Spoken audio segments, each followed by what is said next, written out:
नमस्कार, आप देख रहे हैं सुबह बोलेगा। मैं हूं आपके साथ शैलेंद्र चौहान और आज हम सुबह बोलेगा में बात करेंगे हत्यारे अस्पताल।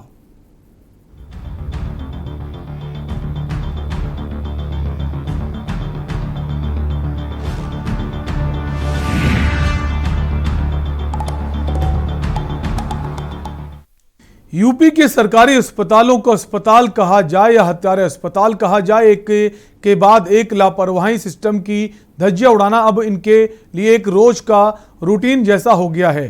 प्रशासन भी अपनी जिम्मेदारियों से बचता नजर आता है। कहीं बच्चों को सरकारी अस्पताल जिंदा जलाए रहे हैं और तो कहीं लाशों के साथ अमानवीयता हो रही है। इसी मुद्दे पर आज हम बात करेंगे, किस तरह ये अस्पताल दिन पर दिन हत्यारे बनते जा रहे हैं। उससे पहले ये रिपोर्ट देखिए।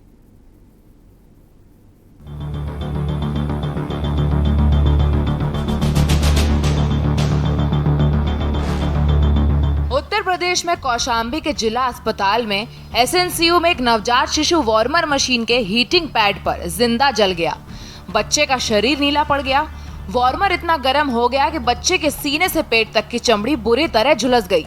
उसके शरीर से धुआं निकलने लगा। तब भी वार्मर पर रखे नवजात को अस्पताल के स्टाफ ने नहीं देखा। फोन में बिजी ड्यूटी स्टाफ मोहतरमा की जब नजर पड़ी तब तक बच्चे की मौत हो चुकी थी। अस्पताल के स्टाफ ने जब ये देखा तो उनके हाथ पांव फूल गए। फौरन डॉक्टर्स को सूचना दी गई।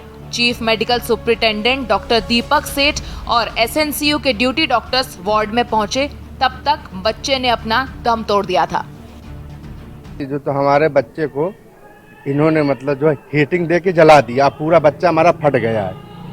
अब ये डॉक्टर मतलब सीएमओ जो भी है डॉक्टर है मतलब तो आ रहे हैं तो बोल रहे हैं कि जो है माफ कर दीजिए, गलती हो गई।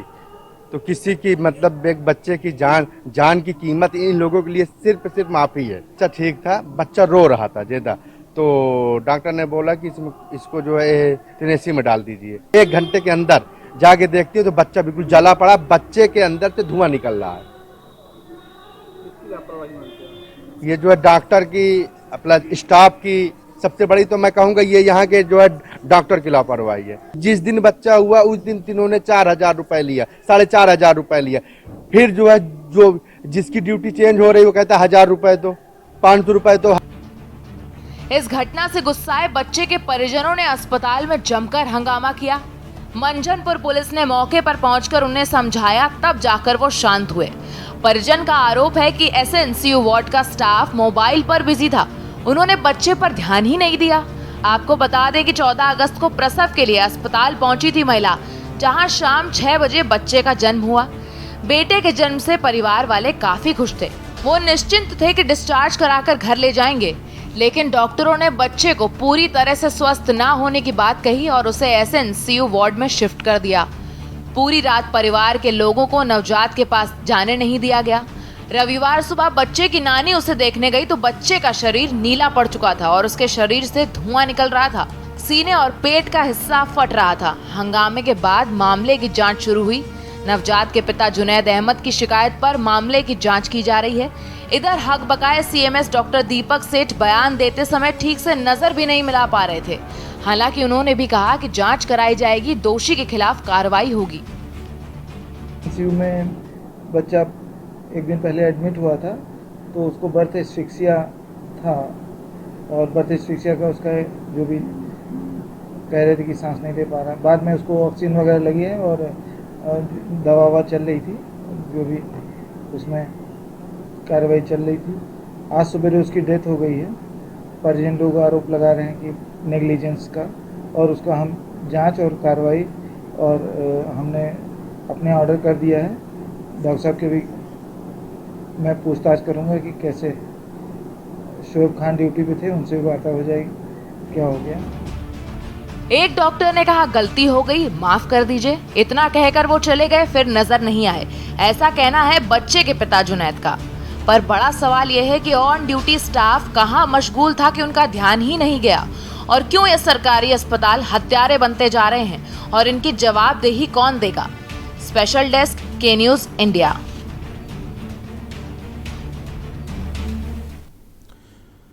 इसी पर हम बात करेंगे। उससे पहले आपको सीधे उत्तराखंड ले चलेंगे, जहां मुख्यमंत्री पुष्कर सिंह धामी प्रेस कॉन्फ्रेंस कर रहे हैं। क्या कुछ कह रहे हैं आपको सुनाते हैं। कर्मचारीगण जो इसमें लगे हुए हैं, हमारी सभी आशा बहनें जो लगातार इस काम को कर रही हैं और हम लोगों का जो लक्ष्य है कि अगले 4 महीने में हम पूरे उत्तराखंड को संपूर्ण रूप से वैक्सीनेशन कर देंगे और एक भी व्यक्ति ऐसा नहीं रहेगा जो बिना वैक्सीन के रहे।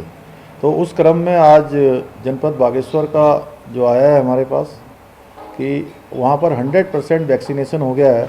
इसके लिए मैं पूरी टीम को, हमारे स्वास्थ्य विभाग के सभी अधिकारी गणों को, कर्मचारी गणों को, जनपद बागेश्वर की पूरी टीम को, स्वास्थ्य विभाग समेत सभी विभागों की जो इस काम में रात दिन लगे हैं, जिन्होंने घर घर जाकर इस अभियान को एक चरम तक पहुंचाया है, उसका उद्देश्य जो था उसको पूरा किया है। और हम लोगों की जो अवधारणा है उस अवधारणा को भी आपने शुरुआती उसमें जो है पूरा कर दिया है और आपने जो शुरू किया है वो पूरे संपूर्ण उत्तराखंड में होगा, क्योंकि आपसे लोग प्रेरणा लेके अन्य ज़िलों में भी और तेज़ी से काम करेंगे। इसलिए मेरी तरफ से बहुत बधाई है आप सब लोगों को, शुभकामनाएं। और साथ में विकासखंड खिरसू में भी 100% जो पौड़ी जनपद का है हमारा, वहाँ भी 100% वैक्सीनेशन हो गया है। वहाँ के भी सभी टीम को मेरी ओर से बहुत बधाई। रुद्रप्रयाग जनपद भी हमारा 1% से रह गया है, 99% वहाँ पर वैक्सीनेशन हो गया है। मैं देश के यशस्वी प्रधानमंत्री आदरणीय नरेंद्र मोदी जी को भी बहुत उनका धन्यवाद करना चाहता हूँ सभी उत्तराखंड वासियों की तरफ से कि अभी तक हमने बीच में उनसे अनुरोध किया था कि हमारे यहाँ पर वैक्सीन थोड़ा बढ़ा दीजिए, तो अभी तक 19 लाख डोज हमको प्राप्त हो चुकी है इस महीने की। और जितना हमने कहा था लगभग उसके आसपास हम पहुँच गए हैं। तो इसके लिए विशेष रूप से मैं उनका आभारी हूँ कि उन्होंने हमारे प्रदेश की विशेष रूप से चिंता करी और जो हमको पहले कम वैक्सीन मिल पा रही थी अब अधिक मात्रा में हमको मिल रही है। और इसके साथ साथ देखिए, हमारे देश के अंदर जब कोरोना की लहर आई थी, पहली लहर आई थी और पहली लहर के बाद दूसरी लहर आई। पहली लहर जब आई थी तो देश के अंदर चाहे हमारे ऑक्सीजन के सिलेंडर हों, चाहे कंसंट्रेटर हों, चाहे हमारी पीपीपी किट हो, मास्क हो, सैनिटाइज़र हो, ऑक्सीमीटर हो, उनकी जो संख्या थी या वो बनने की जो प्रक्रिया थी बहुत कम थी। देखिए, माननीय प्रधानमंत्री जी के नेतृत्व में देश के अंदर इस आपदा में, मैं कहूँगा इस महामारी में जितनी तेज़ी से काम हुआ है उसके लिए भी हम माननीय प्रधानमंत्री जी समेत देश के सभी वैज्ञानिकों का भी धन्यवाद करना चाहते हैं कि कोरोना की वैक्सीन भी जो है हमारे देश के वैज्ञानिकों ने बनाई और वो केवल हिंदुस्तान के लिए नहीं बल्कि दुनिया के दूसरे देशों को भी वो वैक्सीन आज दी जा रही है। निश्चित रूप से जो हमारा एक पहले से ही विश्व बंधुत्व की जो भावना थी वो भी प्रधानमंत्री जी के नेतृत्व में आगे बढ़ी है। हमारा देश उन देशों में है, देखिए, एक तरफ लोग कोरोना को पैदा कर रहे हैं, अपने अनुसंधान कर रहे हैं, प्रयोगशालाओं में कोरोना बना रहे हैं, और दूसरी तरफ हमारा देश है जो वैक्सीन बना रहे हैं और बनाने के बाद अपने साथ साथ औरों को भी देने का काम कर रहे हैं। इसलिए मैं विशेष रूप से पुनः एक बार माननीय प्रधानमंत्री जी का धन्यवाद करता हूँ। बहुत बहुत धन्यवाद। तो आप सुन रहे थे मुख्यमंत्री पुष्कर सिंह धामी को जो कोरोना वैक्सीनेशन को लेकर जानकारी दे रहे थे। वापस अब अपने कार्यक्रम में आएंगे सुबह बोलेगा में, जहां हम बात कर रहे हैं हत्यारे अस्पताल की, लेकिन उससे पहले रुकेंगे एक ब्रेक के लिए।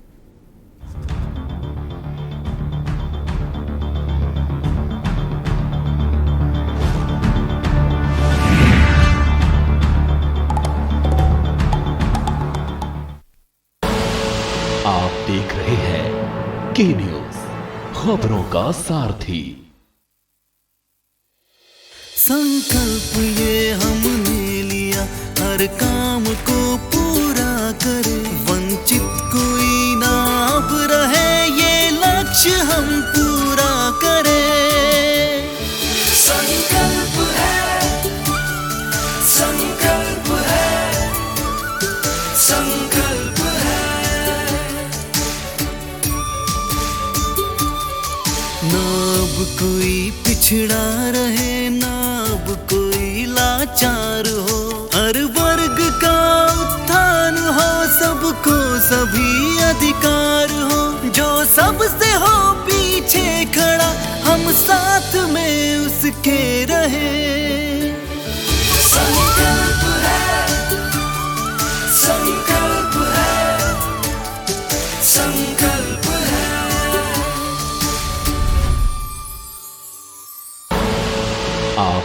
रहे हैं के न्यूज, खबरों का सारथी।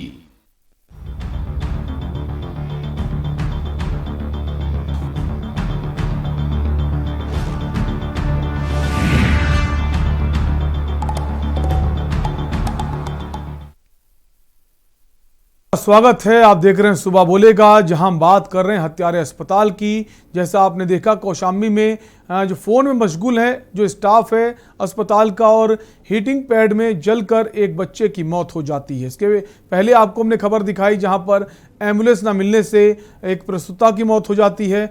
ऐसी तमाम तस्वीरें, तमाम घटनाएं लगातार आती रहती, लेकिन जो स्वास्थ्य व्यवस्था है, जो जिम्मेदार हैं, उनको कोई परवाह नहीं है।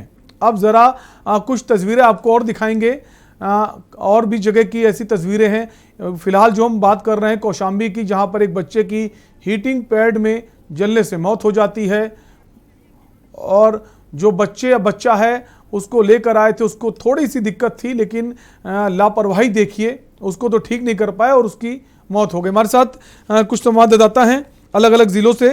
हमारे साथ मधुर मोहन है कानपुर से, और आलोक मिश्रा हैं संवाददाता हरदोई से, अमित कुशवाहा हैं संवाददाता कन्नौज से। मधुर, सबसे पहले आपके पास आएंगे। कानपुर से भी कुछ तस्वीरें ऐसी आई हैं जहां बर्रा थाना क्षेत्र के दिव्य हॉस्पिटल में इलाज के दौरान महिला की मौत पर परिजन हंगामा कर रहे हैं। पथरी के ऑपरेशन के बाद इससे ही महिला की हालत बिगड़ने लगी थी, जिसके बाद डॉक्टरों ने किसी बड़े या दूसरे हॉस्पिटल ले जाने की बात करते हुए पल्ला झाड़ लिया, जब तक मरीज के परिजन उसको ले जाते हैं और उसकी मौत हो जाती है। जी बिल्कुल, यदि हम कानपुर शहर की बात करें, कानपुर शहर में एक पर्रा क्षेत्र हुआ दक्षिण का और एक शहर का क्षेत्र आता है कल्याणपुर। ये दो जगह हॉस्पिटलों की भरमार पड़ी है। सबसे बड़ी बात है जो झोला साहब डॉक्टर हैं, उन्होंने अपना खुद का हॉस्पिटल खोल रखा है, और इनकी छोटे डॉक्टर सेटिंग है। इनका कोई भी यदि मरीज आता है दिखाने तो उसको वहाँ भर्ती करवा दिया जाता है, और सिर्फ जो झोला साहब डॉक्टर है वो उसका ऑपरेशन करते हैं। ऑपरेशन द्वारा उनकी यदि मौत हो जाती है तो हंगामा होता है। सबसे बड़ी बात इसमें यह आती है जो जिला प्रशासन कानपुर का है और जो सीमो है, उनसे यदि इस चीज की शिकायत भी की जाती है तो वो खाना पूर्ति करते हैं, एक नोटिस देते हैं, मामले दबा देते हैं। कानपुर की यदि बात करें, कानपुर में मौतों का आंकड़ा की बात करें तो काफी आंकड़े ऐसे आते हैं जो प्राइवेट स्कूलों में, प्राइवेट हॉस्पिटलों में जो मौतें होती है उनकी महज एक मौत की कीमत 50,000 से 1 लाख रुपए होती है। पुलिस आती है, समझौता करवाती है, मरीज के जो मृतक होते हैं उनके परिवार को 50,000 से 1 लाख रुपए दिलवाती है, मामला शांत करवाती है। कहीं ना कहीं कानपुर में ये खेल चल रहा है सिर्फ, और कुछ नहीं हो रहा, सिर्फ खाना पूर्ति होती है। सरकारी महकमा सिर्फ खाना पूर्ति करता है और कुछ नहीं करता है। अभी 3 दिन में 3 मौतें बर्रा थाना क्षेत्र में आई है। 3 हॉस्पिटल अलग अलग जो छोला सा डॉक्टर चला रहे थे, दिप हॉस्पिटल हुआ, ब्लिस हॉस्पिटल हुआ, प्रिया हॉस्पिटल हुआ, इन 3 हॉस्पिटलों में 3 दिन लगातार अलग अलग 3 मरीजों की मौतें हुई।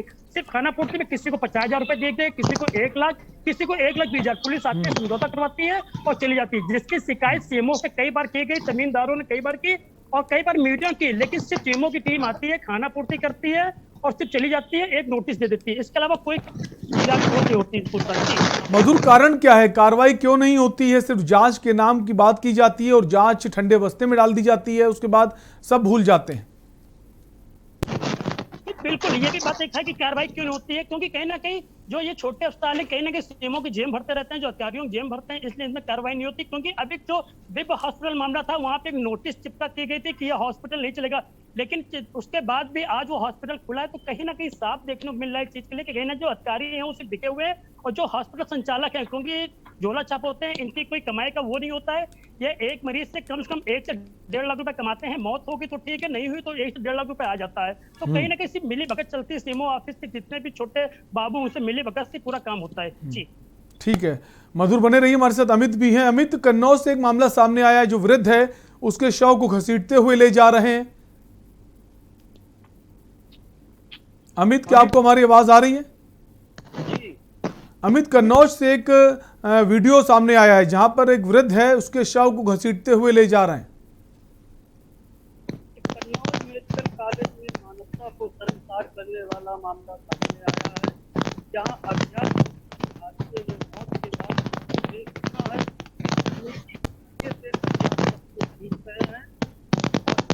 अमित, आपकी आवाज ठीक तरह से हमारे तक नहीं पहुंच पा रही, वापस आपके पास आएंगे।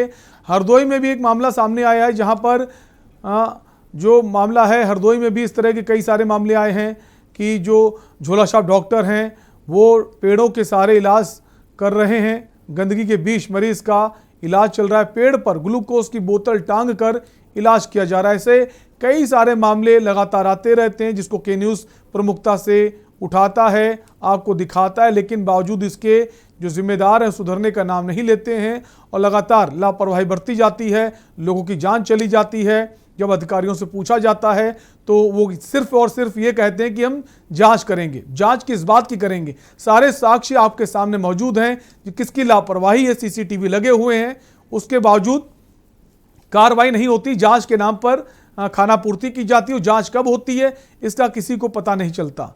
वापस हम आएंगे अमित के पास, कोशिश करेंगे अमित के पास आने की, लेकिन जो ये खबर आई है कौशाम्बी से बहुत डराने वाली है। आप तस्वीरों में देख सकते हैं एक बच्चे की जलकर मौत हो जाती है। इलाज के लिए बच्चे को लाया जाता है लेकिन हीटिंग पैड से उसकी जलकर मौत हो जाती है और जो लापरवाही की जाती है, जो स्टाफ है वो फ़ोन पर मशगूल नज़र आया, हीटिंग पैड पर बच्चे को छोड़कर चला गया और उसकी जलकर मौत हो गई। परिजनों का सीधा आरोप है कि अस्पताल की लापरवाही है। उसके बावजूद जो सीएमएस हैं उनसे जब बातचीत की गई तो उनको भी अफसोस था, लेकिन उन्होंने सिर्फ जांच की बात कही, जबकि जांच तब की जाती जब आपके पास साक्ष्य ना हो। अगर आपके पास साक्ष्य मौजूद हैं तो फिर काहे की जांच। एक ब्रेक का वक्त है, फौरन लौटेंगे। आप देख रहे हैं के न्यूज़, खबरों का सारथी। संकल्प ये हमने लिया हर काम को पूरा करे, वंचित कोई ना अब रहे ये लक्ष्य हम पूरा करें। संकल्प है, संकल्प है, संकल्प है। ना अब कोई पिछड़ा रहे, ना अब कोई लाचार हो, हर वर्ग का उत्थान हो, सबको सभी अधिकार हो, जो सबसे हो पीछे खड़ा हम साथ में उसके रहे। संकल्प है, संकल्प है, संकल्प है।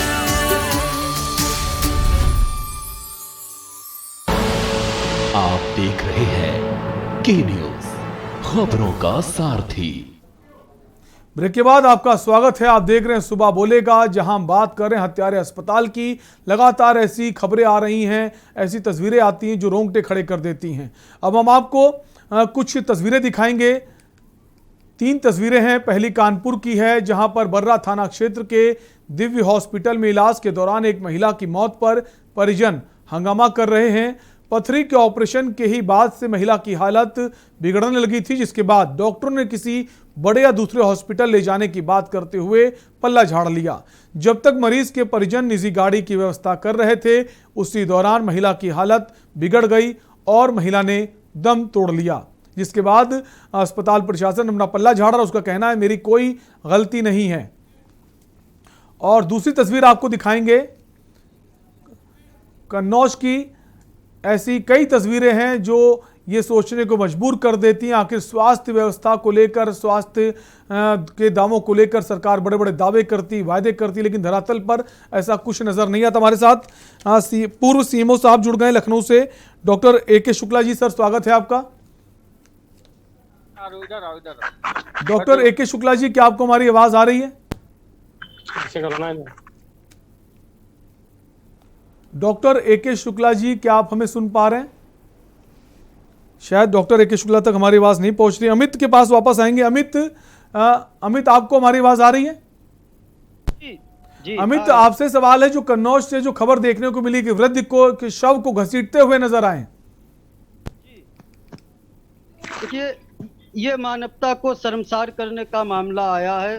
वीडियो वायरल होने के बाद जिलाधिकारी ने तत्काल जांच बिठाई है, जिसमें चौकी प्रभारी मुनेश बाबू को इसमें लाइन हाजिर कर दिया गया है और पूरे मामले की जांच CO तिरवा दीपक दुबे और सीएमएस मेडिकल कॉलेज को सौंपी गई है। डीएम ने साफ तौर पे कहा है कि तत्काल 2 दिन में इस पूरी जांच को सबमिट किया जाए। अमित, ये पूरा मामला क्या था? हम चाहेंगे आप हमारे दर्शकों को बताएं। ये कन्नौज में अज्ञात बुजुर्ग व्यक्ति की सड़क हादसे में मौत हुई थी, जिसको जिला अस्पताल में भर्ती कराने के बाद रेफर मेडिकल कॉलेज तिरवा किया गया था, जहां उसकी रात को मौत हो गई। इसके बाद सुबह जब पुलिस पंचनामा भरने पहुंची तो बैग को घसीटते हुए पोस्टमार्टम हाउस के लिए ले जा रहे थे, जिसका वीडियो वायरल हुआ है। अमित, ये गलती किसकी है? जो पुलिस वाला है उसकी गलती है या अस्पताल प्रशासन ने उसको एम्बुलेंस मुहैया नहीं कराई उसकी गलती है? किसकी गलती? यहाँ पे चौकी प्रभारी की मौजूदगी में ये मामला हुआ। इसके अलावा कई स्वास्थ्यकर्मी भी मौजूद थे, लेकिन किसी ने भी इसको रोका नहीं और इस तरीके से मानवता को शर्मसार किया गया। इससे पहले भी कई ऐसे मामले उजागर हुए हैं, लेकिन हमेशा कार्रवाई नहीं होती है, जिससे सुधार होने का कोई सामने मामला नहीं आ रहा। अमित, निलंबन किसका हुआ है हम चाहेंगे एक बार फिर आप बताएं। चौकी प्रभारी मुनेश बाबू को निलंबित कर दिया गया है। अब 2 दिन बाद जांच सौंपने को कहा गया है। तिरवा सीओ दीपक दुबे और सीएमएस मेडिकल कॉलेज जिलाधिकारी महोदय को पूरे मामले की जांच सौंपेंगे। अमित, क्या चौकी इंचार्ज जो थे, चौकी प्रभारी, क्या उनसे आपकी बातचीत हुई है? क्या उनको एम्बुलेंस मिली नहीं इसलिए उन्होंने ऐसा किया या फिर कुछ और कारण था? प्रभारी वीडियो में साफ तौर पे नजर आ रहे हैं, जिनके इशारे पे ही जो है पुलिसकर्मी सबको घसीट रहे हैं, इसलिए उन पे अभी ये कार्रवाई की गई है। ठीक है, हमारे साथ डॉक्टर ए के शुक्ला जी हैं, पूर्व सीएमओ हैं। सर, आपको हमारी आवाज आ रही है? डॉक्टर ए के शुक्ला जी, क्या आप हमें सुन पा रहे हैं? सर, जो तस्वीरें आप देख रहे हैं, कानपुर की खबर आपने देखी, एक प्राइवेट हॉस्पिटल है, उसके मानक कितने गलत हैं, नियम कानून गलत हैं, उसको बंद करने की चेतावनी नोटिस चिपका दिया गया, उसके बावजूद वो चल रहा है। कहीं ना कहीं लोगों की जो अधिकारी हैं उनकी सरपरस्ती है। दूसरी तस्वीर आपने कौशाम्बी की देखी, वहां पर एक बच्चे का हीटिंग पैड से जलकर उसकी मौत हो जाती है और सीएमएस साहब कहते हैं कि जांच की जाएगी और जो जिम्मेदार स्टाफ था वो फोन में मशगूल था। क्या सर इसे बदलने की जरूरत नहीं है? क्या सिर्फ जांच की बात कहते रहेंगे? जब साक्ष्य सामने मौजूद है तो तुरंत कार्रवाई क्यों नहीं होती? नहीं, ये जो घटनाएं हो रही हैं कि अगर वार्मर में बच्चे की मौत हो रही है तो बहुत ही गंभीर मामला है, और वो तो वैसे भी आईसीयू स्तर का होता है, वहाँ भी 24 घंटे स्टाफ की ड्यूटी होती है। अभी देखना है कि वो क्यों हुआ, क्यों ऐसा नहीं हुआ। टेलीफोन कर रही थी तो इसमें कोई ऐसी व्यवस्था करनी चाहिए कि सुनिश्चित किया जाए कि लोग टेलीफोन इस्तेमाल न करें। और वैसे भी वहाँ पर कैमरे, सीसीटीवी कैमरे अधिकांश जगहों पर लगे हुए हैं, और ये बहुत ही गंभीर मामला है, इसमें कड़ी कार्रवाई करनी चाहिए। जो भी वहाँ के अधिकारी हैं, सीएमओ हैं, अस्पताल के सीएमएस हैं, जो भी हो, और अगर प्रशासन इन्वॉल्व होता है उसको भी चाहिए कि निष्पक्ष जांच करें, जिससे लोगों का जांच प्रक्रिया पर विश्वास बना रहे। सर, सवाल तो यही ना कि जांच की बात कही जाती है लेकिन जांच ठंडे बस्ते में डाल दी जाती है। लेकिन जांच तब की जाए ना जब आपको पता ना हो, साक्ष्य आपके सामने है, परिजन बता रहे हैं कि किसकी जिम्मेदारी में बच्चा था और कौन फोन पर बात कर रहा था। तो जो ऊपर से लेकर नीचे तक है जिनकी जिम्मेदारी बनती है, तो उन पर तुरंत कार्रवाई नहीं होनी चाहिए ताकि आगे से ऐसा ना हो। अगर आप जांच को कहकर टाल देंगे, जांच में बाद में जो लोग जिम्मेदार होते हैं वो पैसा रुपया देकर बच जाते हैं। ऐसे बहुत सारे मामले सामने आते हैं। अपनी नहीं समझते, तो यहाँ देखना पड़ेगा कि स्टाफ कौन था, पुराना था, रेगुलर था, या नया रखा गया था, संविदा पे था, ट्रेंड था कि नहीं था। तो ये तो पूरी सिस्टम की व्यवस्था है, और जो एक धीरे धीरे परिवर्तन हो रहा है उसमें हमें कड़ी निगाह रखनी पड़ेगी कि जो अस्पताल का स्टाफ है वो हर जगह ट्रेंड हो। खासतौर से जहाँ पर आईसीयू है या बच्चे वार्मर में रखे हुए हैं या ऑक्सीजन पर हैं, उन पर किसी प्रकार की लापरवाही नहीं होनी चाहिए, यही कहना चाहूँगा। बाकी स्थानीय लोग उसकी देखेंगे, जांच करेंगे। ट्रेन होना तो सर ठीक है, ट्रेन होना चाहिए, लेकिन अगर आप फोन पर बात करेंगे, जो ट्रेन स्टाफ भी है अगर वो फोन पर बातें करेगा, अपनी जिम्मेदारी नहीं समझेगा, तो ये तो साफ तौर पर देखा जाता है लापरवाही का मामला है। सर आवाज गई भाई, क्यों आवाज फिर गई यार? यहाँ हमारे साथ आलोक भी हैं हरदोई से। आलोक, आप हमें सुन पा रहे हैं? आलोक, क्या आपको हमारी आवाज आ रही है? आ रही है। आलोक, हरदोई से भी तस्वीरें सामने आई हैं। झोला छाप डॉक्टर पेड़ों के सहारे इलाज कर रहे हैं, गंदगी के बीच मरीज का इलाज चल रहा है। देश की स्वास्थ्य व्यवस्था तो आप पहले देख चुके हैं कि कोरोना काल में किस तरीके से ये मूलभूत समस्या है, ये धराशायी हो गई थी।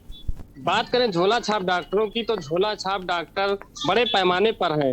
दरअसल वो छोटे छोटे ग्रामीण इलाकों में लोगों के इलाज भी करते हैं और उनका बड़े अस्पतालों से कांटेक्ट रहता है। जब सीरियस मरीज हो जाता है तो वो वहां रेफर करते हैं। लेकिन कहीं ना कहीं उनकी वो फैसिलिटेशन, उनकी अव्यवस्था, गंदगी में, खेतों में इलाज कर रहे हैं, ये बहुत बड़ी दुर्भावना है। इस देश के लिए बहुत बड़ी विडंबना भी है कि उनको या तो उनकी डिग्री करके, उनको एनरोल करके उनको फैसिलिटी प्रोवाइड की जाए या उनको इस तरह से लाइसेंसिंग दी जाए। अगर वो फैसिलिटेशन नहीं कर पा रहे हैं, मूलभूत समस्याओं को, मानक नहीं पूरे कर पा रहे हैं, उनके पास डिग्री नहीं है, तो उनको अलाउ ना किया जाए, उन पे कार्रवाई की जाए। बात करें हरदोई की, तो एक पखवाड़ा पहले हरदोई में एक झोला छाप डॉक्टर ने पेड़ से टांग कर मरीज का इलाज कर रहा था। उस पर जब मीडिया में वायरल हुआ वीडियो तो तत्काल संज्ञान लिया गया प्रशासन द्वारा। सीएमओ ने उस पर बाइट भी दी और सीएमओ ने उसकी जांच करा के उसके खिलाफ एफआईआर भी कराया। ऐसे बहुत से झोला छाप डॉक्टर हैं जो लगातार इलाज कर रहे हैं, जिनसे लोगों की जान चली जाती है, जिनके इलाज में वो संज्ञान में प्रशासन के नहीं आता है। जब कोई खबर चलती है या संज्ञान में आता तभी इस तरह की कार्रवाई करते हैं लोग।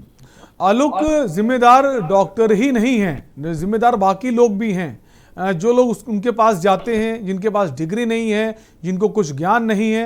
आखिर आप उनके पास क्यों जा रहे हैं? आप दूसरे डॉक्टर के पास जाइए।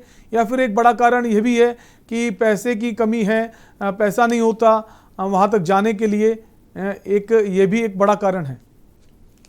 बड़े पैमाने पे ग्रामीण आबादी है जो एक तो गरीब भी है और बड़े अस्पतालों में जाने की उनकी क्षमता नहीं है, तो वो गांव देहात के या चौराहों पे बैठे डॉक्टरों के पास आसानी से पहुंच जाते हैं। उनको रिलीफ भी मिल जाता है कुछ मामलों में, कुछ बीमारियों में, लेकिन बड़ी और गंभीर बीमारियों के लिए ही वो बाहर जा पाते हैं।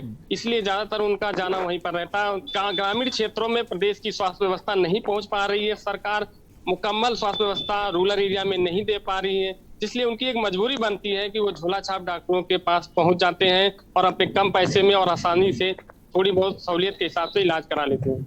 आलोक, सरकार तो लगातार आयुष्मान कार्ड की बात कर रही, जो गरीब हैं, जिनके पास पैसे नहीं, वो आयुष्मान कार्ड के साथ अस्पताल जा सकते हैं, उनको दवाइयां फ्री मिलेंगी, उनका इलाज मुफ्त होगा। करें आयुष्मान गोल्डन कार्ड की, तो एक कागजी अभियान तो चलता है, लेकिन बहुत से लोग हैं जिनका गोल्डन आयुष्मान कार्ड नहीं बन पाता है। वो अव्यवस्था है स्वास्थ्य विभाग की, जिसके चलते वो वहां तक नहीं पहुंच पाते, पहुंच वाले लोगों को बन जाता है। या फिर जो जनौषधि केंद्र है प्रधानमंत्री के, वहां अभी एक खबर बनी थी, वीडियो वायरल हुआ था कि वहां पे जेनरिक दवाओं की कमी है। वो कहते हैं कि अभी फंड ही नहीं है, दवाएं ही सप्लाई नहीं हो पा रही। तो ये सरकार की योजनाएं कुल मिला के ऐड में तो आ रही, लेकिन इनका कोई मुकम्मल या इनका कोई जमीनी हकीकत दिखाई नहीं दे रही। इनकी लगातार पोल खुलती नजर आ रही है। बिल्कुल, तमाम बातें और दावे किए जाते हैं, लेकिन जमीन पर हकीकत कुछ और ही। आप सभी हमारे साथ बने रहिए, एक ब्रेक का वक्त है, ब्रेक के बाद लौटेंगे और इसी पर हम बात करेंगे। एक छोटे से ब्रेक के लिए रुकेंगे, फौरन लौटेंगे। आप देख रहे हैं के न्यूज, खबरों का सारथी।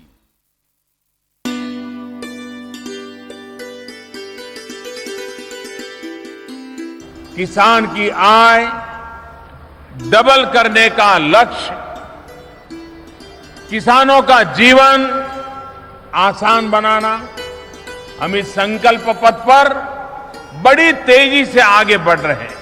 उत्तराखंड राज्य को सशक्त बनाने के लिए माननीय प्रधानमंत्री नरेंद्र मोदी जी के कुशल मार्गदर्शन में उत्तराखंड सरकार द्वारा निरंतर सार्थक प्रयास किए जा रहे हैं और इन्हीं प्रयासों का सुपरिणाम है कि उत्तराखंड के किसानों की पहुंच अब अंतर्राष्ट्रीय बाजारों तक और बेहतरी के साथ संभव हो रही है और इसका माध्यम बना है कृषि और प्रसंस्कृत खाद्य उत्पाद निर्यात विकास प्राधिकरण यानी एपीडा।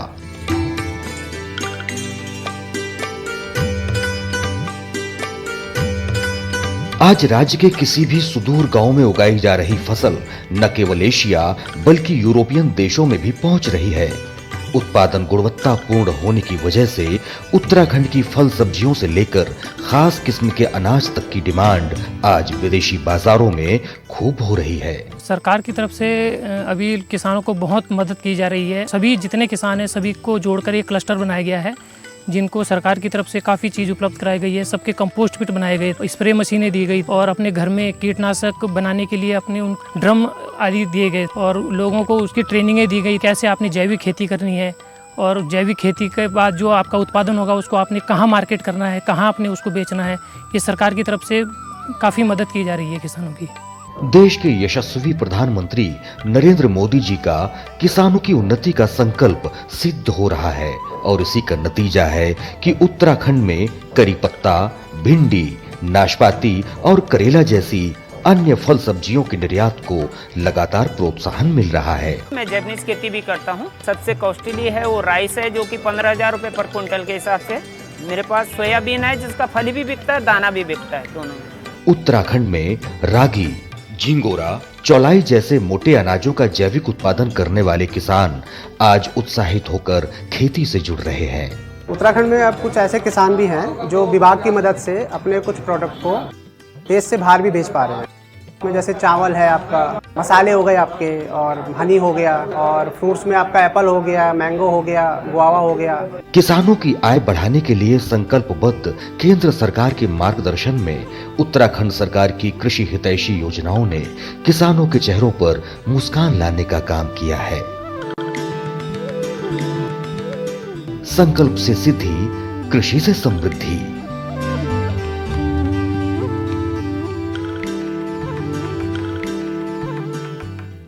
खुदी को आजमाया है तो ये अंदाज आया है, खुदी को आजमाया है तो ये अंदाज आया है। तुम में भी मैं हूं, शुद्ध प्लस पान मसाला। आप देख रहे हैं के न्यूज, खबरों का सारथी। ब्रेक के बाद आपका स्वागत है। आप देख रहे हैं सुबह बोलेगा, और सुबह बोलेगा में आज हम बात कर रहे हैं हत्यारे अस्पताल। जी हां, ऐसा हम इसलिए कह रहे हैं जिस अस्पताल में लोग इलाज के लिए जाते हैं, अपनी जान को बचाने के लिए जाते हैं, लेकिन वहां पर उनकी ना जान बच पाती है, ना इलाज हो पाता है, उनको मौत मिल रही है। ऐसी कई सारी तस्वीरें हमने आपको दिखाई। एक कॉलर हमारे साथ जुड़े हुए हैं, सूरज हैं ललितपुर से। सूरज, अपनी राय दीजिए। सूरज, क्या आप हमें सुन पा रहे हैं? हेलो जी सूरज, अपनी राय दीजिए। हेलो सूरज, आपकी आवाज आ रही है? हेलो, आवाज नहीं आ रही क्या? सूरज, आपकी आवाज आ रही है, आप अपनी राय दे सकते हैं। ये आवाज कट रही। ठीक है, शायद सूरज से हमारा संपर्क नहीं हो पा रहा है। वापस हम आएंगे। हमारे साथ डॉक्टर ए.के. शुक्ला जी हैं, पूर्व सीएमओ हैं। सर, अभी हमारे जो संवाददाता हैं आलोक ने जैसा बताया कि आयुष्मान कार्ड की अगर बात करें और जो बाकी जो योजनाएं हैं सरकार की, लेकिन वहाँ ज़मीन पर अगर औषधि केंद्र की बात उन्होंने करी, औषधि केंद्र में दवाइयाँ ही नहीं मिलती हैं, तो लोग अगर झूला छाप डॉक्टर के पास ना जाएं, गरीब लोग तो कहाँ जाएं?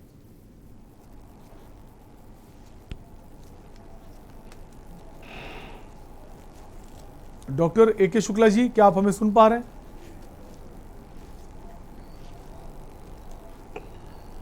हाँ, हेलो सर, क्या आपको हमारी आवाज़ आ रही है? हेलो। हाँ, अब बीच में चली गई थी, फिर आ गई है। हाँ जी सर, सवाल यह है कि अभी हमारे संवाददाता ने, आलोक ने बताया कि झोला छाप डॉक्टर के पास लोग इसलिए जा रहे हैं कि जो क्षेत्र में जो औषधि केंद्र बनाए गए हैं सरकार की तरफ से, वहाँ उनको दवाइयाँ नहीं मिल पाती हैं। और आयुष्मान कार्ड की बात करते, बहुत सारे ऐसे लोग हैं जिनके पास आयुष्मान कार्ड है ही नहीं।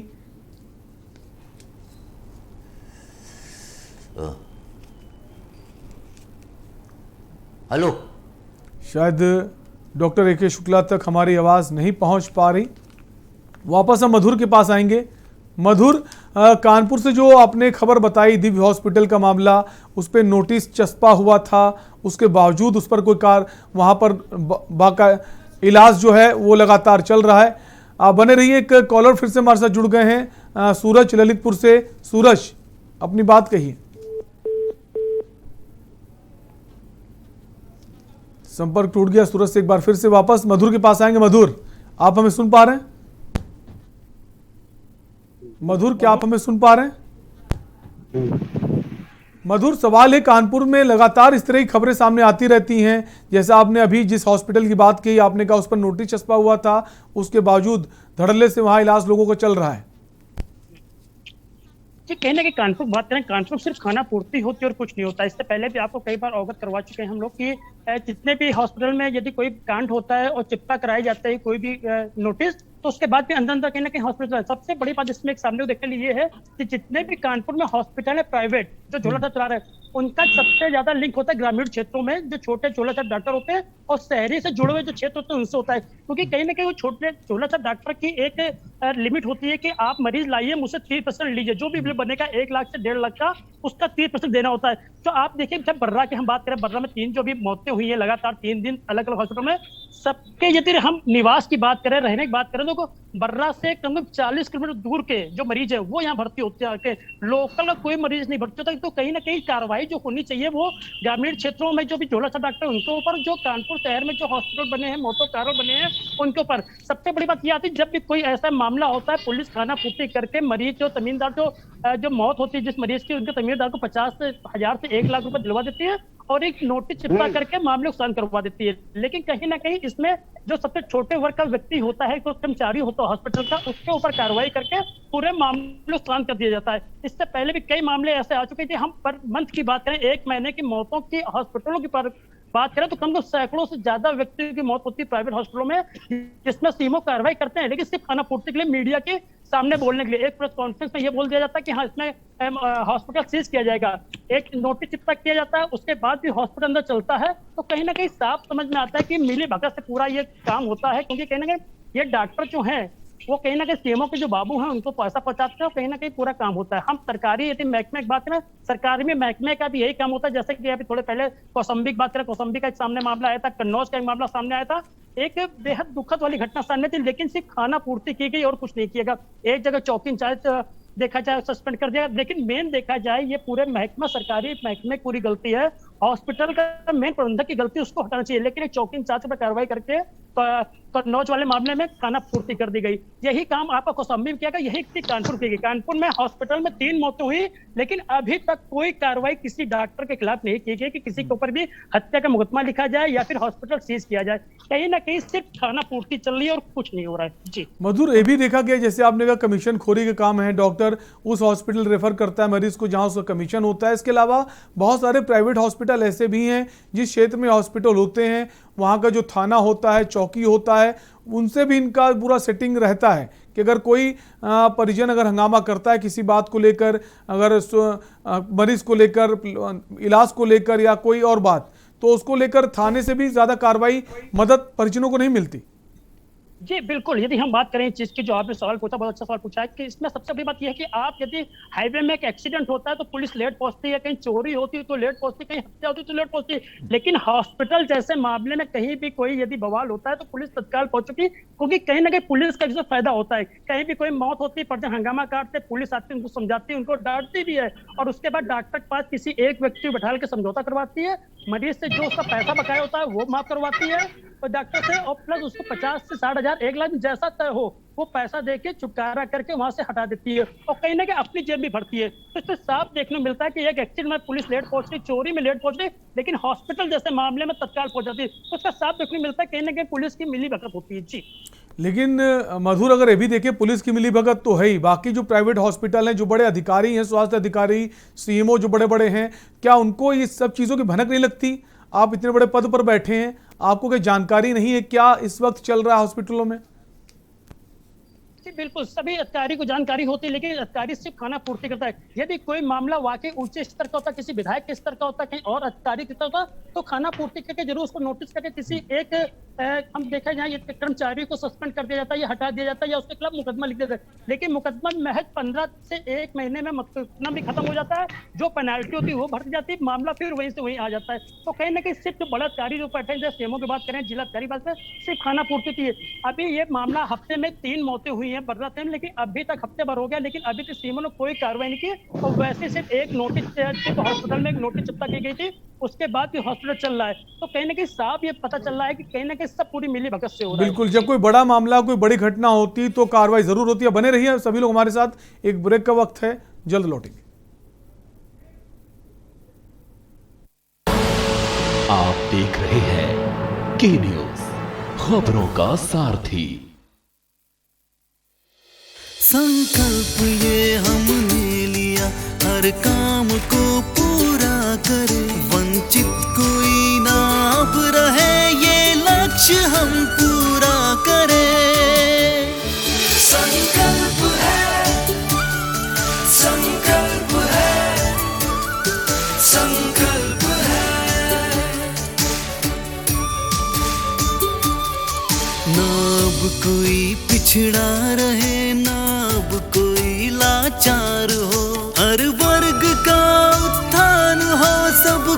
सभी अधिकार हो, जो सबसे हो पीछे खड़ा, हम साथ में उसके रहे। संकल्प है, संकल्प है, संकल्प है।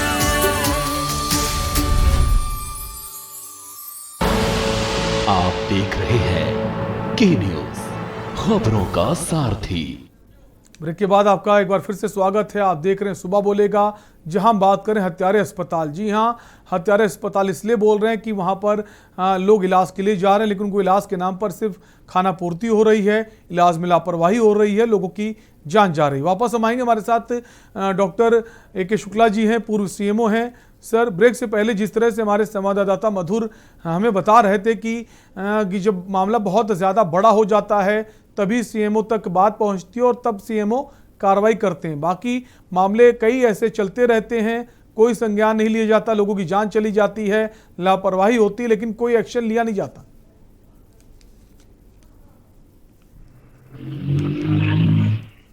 कहूँगा कि जहाँ तक चिकित्सीय स्टाफ का मामला है, कोई भी चिकित्सक या कोई भी स्टाफ नर्स या पैरामेडिकल स्टाफ जानबूझ करके ऐसी कोई लापरवाही नहीं करता कि मरीज की मौत हो जाए या उसे दवाई न मिले। कभी कभी प्रबंधन की फेलियर के या कुप्रबंधन के कारण ऐसी समस्या आ सकती है, स्टाफ अनुपस्थित हो सकता है या दवा की अनुपलब्धता हो सकती है। तो हर बात का अंत यही होता है कि उचित जांच की जाए, उचित ढंग से उसका निस्तारण किया जाए।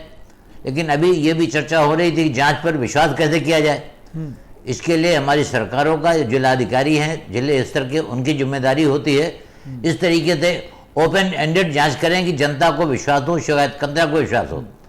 खाली जांच चल रही ये कहकर हम टालेंगे अनिश्चित काल तक तो विश्वास सिस्टम पर ख़त्म होता है, जनता भी परेशान होती है और दवा न मिलना, चिकित्सक न मिलना, या जैसे अभी एक जनपद का बताया गया बार बच्चे की मृत्यु हो जाना, ये वास्तव में बहुत ही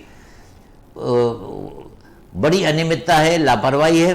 दवा न मिलना बात दूसरी है, लेकिन बार बच्चे की मौत हो जाना ये बहुत ही जघन्य गंभीर अपराध श्रेणी में आता है। क्योंकि अगर बच्चा रखा गया तो वहाँ पर नर्स होना चाहिए, स्टाफ होना चाहिए। ऐसा क्यों हुआ, इस पर जरूर जांच होनी चाहिए और जांच रिपोर्ट सार्वजनिक की जानी चाहिए, जिससे कोई किसी की बचाव या मदद न कर सके। साथ ही साथ ये मैं कहना चाहूँगा, इस तरह की चिकित्सकों में जहाँ मरीज आते हैं इलाज हो।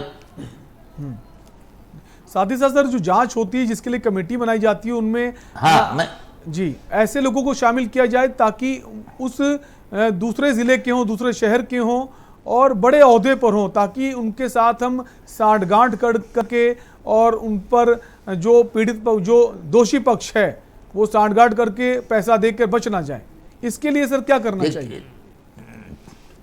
देखिए, ये आपको सुझाव अच्छा है और इस तरीके की घटनाओं में मैं नहीं समझता कि कोई भी अधिकारी जिसमें जरा सी भी नैतिकता होगी पैसा लेकर के इस तरीके के कर्मचारी को छोड़ देगा जहां किसी बच्चे की मौत हो रही। हाँ, लेकिन इससे मैं सहमत हूँ कि जांच दूसरे चिकित्सालय के अधिकारी करें, दूसरे जनपद के अधिकारी करें, क्योंकि प्रायः होता है कि लोगों का थोड़ा सॉफ्ट कॉर्नर होता है अपने कर्मचारी के लिए। जैसे अब हर विभाग में जो प्रशासनिक विभाग हैं उसमें जाँच उन्हीं के विभाग के लोग करते हैं।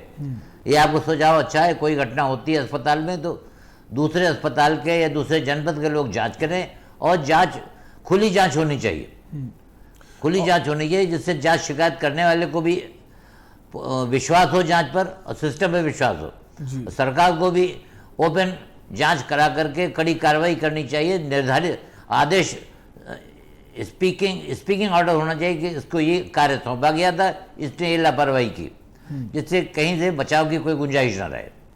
सर, क्या इस तरह की शिकायतें आज के तारीख में इतने डेवलपमेंट के बाद सरकारें इतना पैसा खर्च कर रही हैं, उसके बाद भी अगर ऐसी शिकायतें आ रही है तो ये गंभीर विषय है। इसे हमें देखना पड़ेगा कि ये शिकायतें क्यों आ रही हैं, क्या कारण है, स्टाफ लापरवाही क्यों कर रहा है। बिल्कुल सर, आपने बिल्कुल सही कहा कि सरकार इतना ज्यादा बजट पता चला जो है इतना ज्यादा बजट जो है स्वास्थ्य क्षेत्र में वो पास कराती है, इतना ज्यादा पैसा सरकार खर्च कर रही है। जी जी कुछ जनपदों से शिकायत आती है कि संविदा पर स्टाफ रखा जा रहा है, वो जानते हैं कि हमें साल 2 साल 3 साल के रखा जा रहा है, तो वो प्राय गंभीरता से इस सेवा को नहीं लेते। वो बेटर प्लेसमेंट गुंजाइश ढूंढते रहते हैं। पहले रेगुलर नियुक्तियां होती थी, आदमी समझता था मुझे 30-35 वर्ष नौकरी करनी। ये एक फैक्टर भी आ रहा है कुछ दिनों से। इस पे भी मैं सोचता हूँ कि अगर सरकारें विचार करें, कम से कम चिकित्सीय क्षेत्र में नियमित नियुक्तियां हों, जिससे लोग अपनी जिम्मेदारी समझें। लेकिन सर जो ये न सोचें कि हम 1 साल के लिए हैं, 2 साल के लिए, संविदा खत्म हो जाएगी, हम हटा दिए जाएंगे, लेकिन अनिश्चय की स्थिति में रहते हैं। जी सर, जो संविदा पे भी कर्मी रखे जाएं तो उनको जो प्रशिक्षण दिया जाता है, जो ट्रेनिंग दी जाती है, वो अगर अच्छी है तो फिर सर दिक्कत नहीं है। लेकिन ट्रेनिंग अगर अच्छी दी जा रही, नहीं दी जा रही, या फिर उसमें भी शोर सिफारिश चल रही है, पैसा रुपया चल रहा है कि हमने पैसा दे दिया, हमारा संविदा में हो गया, हमने ट्रेनिंग अच्छे से की, हमें कुछ पता है या नहीं, उससे कोई मतलब नहीं। नहीं, आप ये ट्रेनिंग सबको दी जाती है जो ऐसे सेंसिटिव जगहों पर तैनात किए जाते हैं, और जब तक वो नौकरी में, चाहे संविदा पे हो, परमानेंट हो, उनको जो जिम्मेदारी दी जाती है उसको गंभीरता से उसका निर्वहन करना चाहिए। मैं यही कहना चाहूँगा, इसमें सबसे बड़ा जिम्मेदारी होती है चिकित्सालय प्रबंधन की और जिला प्रबंधन की, कि वो निष्पक्ष जांच करें, जिससे लोग सोचेंगे कि हम अगर गलती करेंगे मुझे दंड मिलेगा। इसके अलावा जो सर लगातार जो घटनाएं आती हैं, इलाज में लापरवाही हो गई, लोगों की जान चली गई, उसको लेकर सर क्या कई जगह ये भी खबरें आती हैं कि ज़्यादा पैसा, मोटी रकम ले लेते हैं प्राइवेट हॉस्पिटल वाले, और उसके बाद भी जो इलाज जो है वो ठीक नहीं मिल पाता। क्या सर मॉनिटरिंग जो है होनी चाहिए, हर हॉस्पिटल की, प्राइवेट हॉस्पिटल जितने हैं उनकी मॉनिटरिंग को लेकर सर एक टीम नहीं बनानी चाहिए, ताकि निष्पक्ष होकर मॉनिटरिंग हो और जो जिम्मेदार हो उन पर कार्रवाई हो? क्या एक सीएमओ का ये फर्ज नहीं होना चाहिए सर? देखिए ये मैं भी देख रहा हूँ कि जो बड़े शहरों में प्राइवेट हॉस्पिटल्स हैं, अलग अलग तरीके के हैं। कुछ बहुत महंगे हैं, कुछ बहुत ही एवरेज दर्जे के हैं। तो ये सरकार को देखने की बात है कि एक ही प्रकार की सेवाओं के लिए बहुत ज़्यादा चार्जेस क्यों ले जाते हैं। लेकिन किसी के पीछे पब्लिसिटी होती है, प्रचार होता है, कुछ बड़े नाम वाले हॉस्पिटल्स होते हैं, उनको वहाँ लोग बुरा भी नहीं मानते और ज़्यादा से ज़्यादा पैसा दे देते हैं। तो एक नीति निर्धारित होनी चाहिए कि भाई जैसे सरकारी अस्पतालों में होता है कि ऑपरेशन के रेट फिक्स है, वैसे प्राइवेट में भी उनको ये व्यवस्था होनी चाहिए कि जैसे हर साधारण आदमी भी बड़े से बड़े अस्पताल में इलाज ले सके। ये समस्या सही है कि अस्पतालों में बहुत ज़्यादा फर्क है दरों में, उपचार के तरीकों में, लेकिन उनका कहना है कि हमारे बड़े हॉस्पिटल है, हमारे चिकित्सक ज़्यादा प्रशिक्षित है और हमारी ज़्यादा जिम्मेदारी है, हम बहुत अच्छी चिकित्सीय सेवा देते हैं। ये सब देखने की बात है, विचार करने की बात है। इसके लिए पूरी कमेटी बने और एक निर्णय ले। बिल्कुल एक ऐसा फैसला हो कि सभी हॉस्पिटल, चाहे वो छोटा हो चाहे बड़ा हो, कि प्राइवेट हॉस्पिटल आप जा रहे हैं तो सबके रेट एक फिक्स होने चाहिए। एक ब्रेक का वक्त है सर, बने रहिए हमारे साथ, एक छोटे से ब्रेक ले रुकेंगे, जल्द लौटेंगे। आप देख रहे हैं के न्यूज, खबरों का सारथी। संकल्प ये हमने लिया, हर काम को पूरा करे, वंचित कोई ना अब रहे, ये लक्ष्य हम पूरा करें। संकल्प है, संकल्प है, संकल्प है। ना अब कोई पिछड़ा रहे, ना अब कोई लाचार हो, हर वर्ग का उत्थान हो, सबको सभी अधिकार हो, जो सबसे हो पीछे खड़ा, हम साथ में उसके रहे। संकल्प है, संकल्प है, संकल्प है।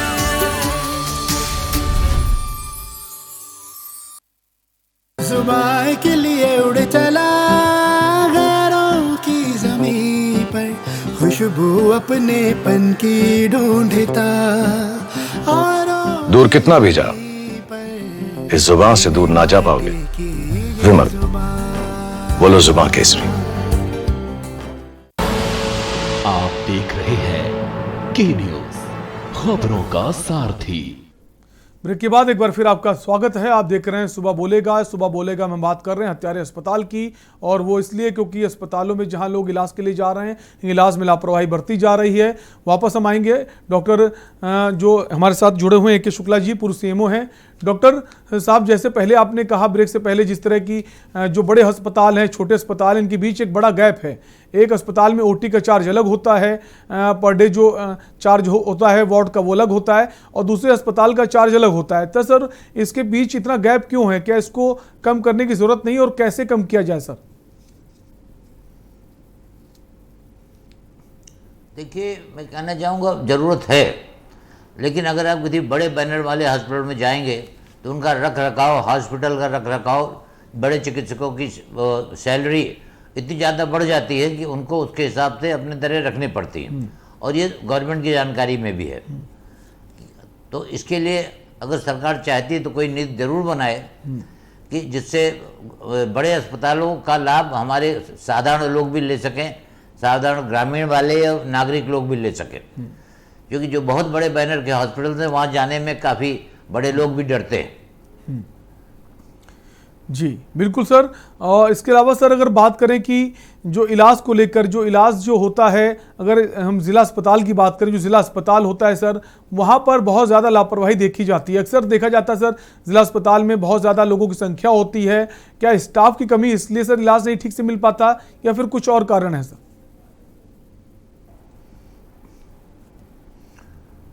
देखिए, मैं कहूँगा कि स्टाफ की कमी भी एक कारण हो सकती है, क्योंकि चिकित्सकों की कमी सरकारी अस्पतालों में है, और प्राय जो रिटायर्ड लोगों को रखा जाता है वो उतनी तन्मयता से सेवा नहीं कर पाते जितने कि युवा चिकित्सक करते हैं। ये सब विचारणीय प्रश्न हैं जिन पर सरकार को विचार करना चाहिए। जो हमारे बड़े प्रशासनिक अधिकारी हैं उनको विचार करना चाहिए, और इनका उचित समाधान निकालना चाहिए, क्योंकि संसाधन होते हुए भी अगर हम सुविधा न दे पाएँ तो कहीं ना कहीं हमारे प्रबंधन में कमी या कमजोरी परिलक्षित होती है। लेकिन सरकार लगातार ये बात करती है, हम अस्पतालों की बेड की संख्या बढ़ा रहे हैं, अस्पतालों में नए नए उपकरण के लिए हम बजट पास कर रहे हैं, लेकिन ज़मीन पर ऐसा नज़र नहीं आता। क्या सर एक ये नहीं होना चाहिए जहाँ पर पॉपुलेशन ज़्यादा है, जिस ज़िले में ज़्यादा पॉपुलेशन है वहाँ पर ज़िला अस्पतालों की संख्या ज़्यादा होनी चाहिए, और जहाँ आबादी कम है वहाँ पर अस्पतालों की संख्या कम होनी चाहिए?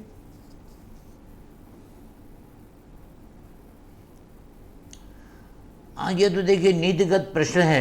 वैसे प्रारंभ में हर बड़े जनपद में एक जिला चिकित्सालय होता था, लेकिन अभी जैसे लखनऊ का उदाहरण ले लें, लखनऊ में एक बलरामपुर हॉस्पिटल है, एक सिविल हॉस्पिटल है, एक आशियाना में बन गया लोक बंधु हॉस्पिटल, एक राजाजीपुरम। तो जैसे यहाँ कई बड़े जिला चिकित्सालय बन गए, तो क्षेत्र की जनता की और पॉपुलेशन की नीड को देखते हुए इस सरकार को करना पड़ेगा कि जो अभी 2 चिकित्सालय तो होते ही हैं, जिला चिकित्सालय और जिला महिला चिकित्सालय, उनकी संख्या वो बढ़ाएं आबादी के हिसाब से, और चिकित्सकों को बढ़ाएं, जितना पैराफर्नली आवश्यक है वो पढ़ाएं। उसके बाद सघन मॉनिटरिंग करें। फिर कोई गलती होती है अवश्य आप मैक्सिमम कड़ी से कड़ी सजा, जो भी हो, चिकित्सक हो, पैरामेडिकल हो, उसको आप सजा दें।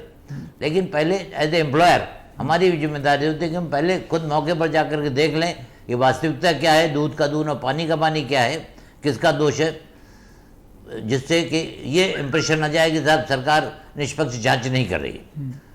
बिल्कुल निष्पक्ष जांच होनी चाहिए, वो तो बिल्कुल सही बात है सर।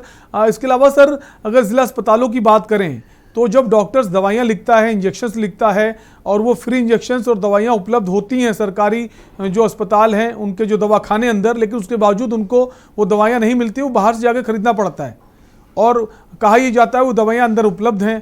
तो इसके पीछे भी सर एक भ्रष्टाचार नज़र आता है। देखिए, मैं कहना चाहूँगा कि जो बातें आप करें पूरी तरह सच है। जो जेनेरिक दवाइयाँ होती हैं वो वही दवाई ब्रांडेड कंपनियों की दवाई से आधी या 2 गुनी 3 गुनी दाम सस्ती होती है, काफ़ी सस्ती होती है, लेकिन उन्हीं को बेचने की परमिशन सरकार मेडिकल स्टोर खोल के देती है। हर अस्पताल के बाहर सैकड़ों दवा की दुकानें हैं जिसमें वो दवा उन्हीं ब्रांडेड दवाइयाँ महंगे दाम पे बिक रही हैं। प्राय लोगों के मन में धारणा भी है कि जो जेनेरिक दवाइयाँ हैं जो बहुत कम दाम पे मिल रही है उतनी प्रभावशाली नहीं है। तो अगर हम जेनेरिक दवाएं ही अस्पताल में बांट रहे हैं, मरीजों को देना चाहते हैं, तो हमें इनकी सेल पे भी नियंत्रित करना चाहिए जो ब्रांडेड दवाएं हैं। लेकिन सर कभी कभी डॉक्टर जो होते हैं ब्रांडेड दवाएं बेच रहे हैं जी, लेकिन कभी कभी सर डॉक्टर जो होते हैं वो भी खुद वो दवाइयां लिखते हैं जो बाहर मिलेंगी, अंदर आपको नहीं मिलेंगी।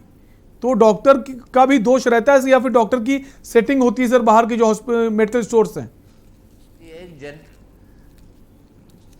देखिए ट्रेड नेम फर्क हो सकता है, ज्यादातर दवाइयां चिकित्सालय में होती हैं लेकिन यहाँ जेनेरिक होती हैं। बहुत बड़ी कंपनी की ब्रांडेड दवाएं अगर नहीं होती। आप सभी का सर बहुत बहुत शुक्रिया हमसे जुड़ने के लिए। सर आपका भी शुक्रिया और बाकी जितने संवाददाता था आपका सबको शुक्रिया। और इस वक्त सीधे आपको लखनऊ चलेंगे जहां विधानसभा स्पीकर हृदय नारायण दीक्षित क्या कुछ कह रहे हैं आपको सुनाते हैं।